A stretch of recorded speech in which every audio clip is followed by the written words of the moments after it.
이 기자. 네. 예. 오늘 이제 잠시 후 2시에 검찰이 이제 공식적으로 관련된 이제 브리핑을 할 텐데요. 그에 앞서서 지금 수사 결과 그 발표를 이제 보도자료 형태로 지금 내놓지 않았습니까? 네. 우선 제일 중요한 네. 것이 회의록 삭제와 이제 미관 경위가 아니겠습니까? 그 부분을 좀 간단히 좀 자세히 좀 설명 좀 해주시죠. 어떻게 해서 삭제가 됐고 어떻게 해서 이관되지 않은 겁니까? 네, 그러니까 초본이 삭제된 것은 고 노무현 전 대통령이 이 조명균 안보정책 비서관이 초본을 보고를 했을 때 당시 정상회담 내용에서 오갔던 내용과 조금 다른 부분, 오류가 있고 호칭상에서도 문법적인 오류가 있기 때문에 수정을 해라 이렇게 지시를 한 겁니다. 이로 인해서 조명균 전 비서관이 수정을 했고요. 여기서 이제 보고가 된 게 이른바 최종본입니다. 최종본을 보고를 했는데 그 보고 시점이 2008년 2월입니다. 그러니까 청와대 문서관리 시스템 이지원이 정상적으로 다음 정권에 이제 이양해야 됐기 때문에 이른바 셧다운, 정상적인 시스템 작동이 불가능한 상황에서 보고가 된 겁니다. 이럴 때는 이른바 메모 보고라고 하는데 메모 보고를 했을 때는 결재가 안 됩니다. 그러니까 결재가 돼야지 대통령 기록물로 지정이 돼서 국가기록원으로 이관이 되는데 지정이 되지 않은 겁니다. 지정을 하기 위해서는 문서로 출력해서 따로 보고를 해야 했었는데 이 과정을 조명균 전 비서관이 이행하지 않은 겁니다. 이에 따라서 검찰은 초본 삭제도 고 노무현 전 대통령의 지시에 따라서 이루어진 것이고 이 조명균 전 비서관이 국가기록원으로 이관하지 다시 말씀드리겠습니다. 이 완성본, 최종본이 국가기록원으로 이관되지 않은 것은 조명균 비서관의 실수가 있었다. 이런 부분 조 전 비서관도 인정을 했었고요. 이것도 대통령 기록물 관리법 위반 혐의를 적용할 수 있다. 적용했다. 이게 지금 검찰이 오늘 석 달에 걸친 최종 수사 결과를 통해서 발표한 내용이라고 볼 수 있습니다. 네. 예.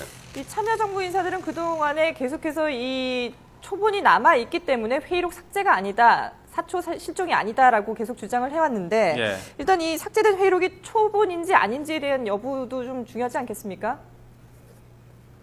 그러니까 검찰 수사 결과, 최종 수사 결과를 통해서 검찰이 밝힌 내용은 초본이건 최종본이건 사실상 완성본의 형태이기 때문에 별다리 구분을 할 필요가 없다. 둘 다 사료 가치가 있기 때문에 초본과 완성본은 구분할 필요가 없기 때문에 초본을 삭제하고 미관된 것 모두 혐의 적용이 가능하다고 판단을 했습니다. 하지만 참여정부 인사들은 말씀하신 것처럼 초본이 있기 때문에 초본을 수정해서 완성본이 있기 때문에 초본이 삭제된 것은 문제가 없는 당연한 절차라고 주장을 했습니다.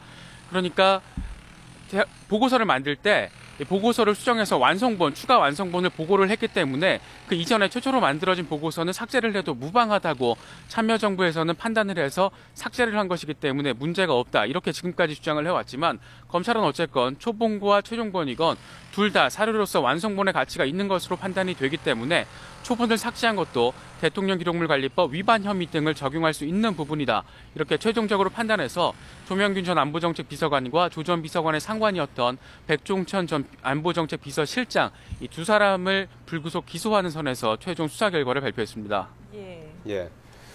자, 오늘 이제 2시에 수사 결과를 이제 발표하게 되는데요. 앞으로 수사는 계속해서 진행되는 겁니까? 오늘로 종결되는 겁니까?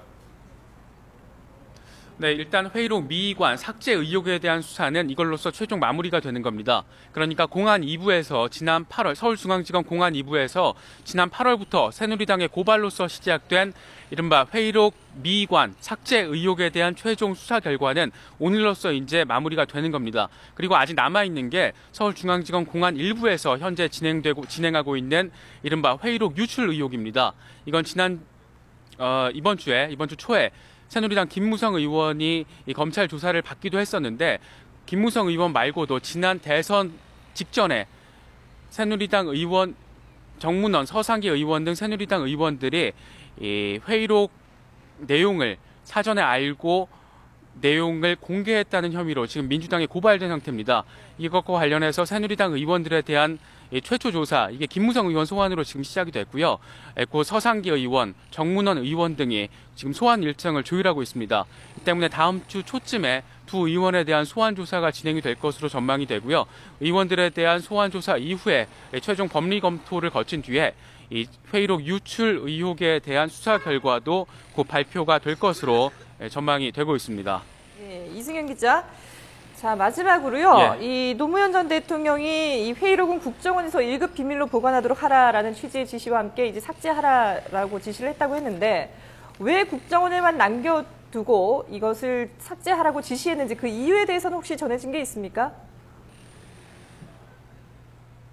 지금 혼동하신 것 같은데 그렇게 생각을 하는 게 아니라 미관과 삭제는 별도의 문제입니다. 특히 국정원의 한부가 보관하게 된 것은 고 노무현 전 대통령의 이 후임 대통령들이 보기 쉽게 하기 위해서 쉽게 열람을 하기 위해서 국가기록물로 지정이 되면 대통령 기록물로 지정이 되면 15년 동안 볼 수가 없습니다. 네. 그렇기 때문에 차기 대통령, 후임 대통령들이 좀 더 쉽게 보게 하기, 열람할 수 있게 하기 위해서 국가기록원에 이 한부를 보관하게끔 한 거고요. 회의록 초본이 삭제되고 미이관된 것은 앞서 말씀드린 것처럼 노무현 전 대통령의 지시로 인한 이 초본의 수정 그리고 초본의 수정, 이 초본이 완성본으로 수정이 됐고 이 완성본이 이관되지 않은 미이관 절차 이것에 대한 오늘 최종 수사 결과가 나온 걸로 보시면 네. 될 것 같습니다. 예. 자, 이승윤 기자 현장에 조금만 기다리십시오. 지금 뭐 전문가가 기다리고 있어서요. 잠시 뒤에 또 연결하겠습니다. 예.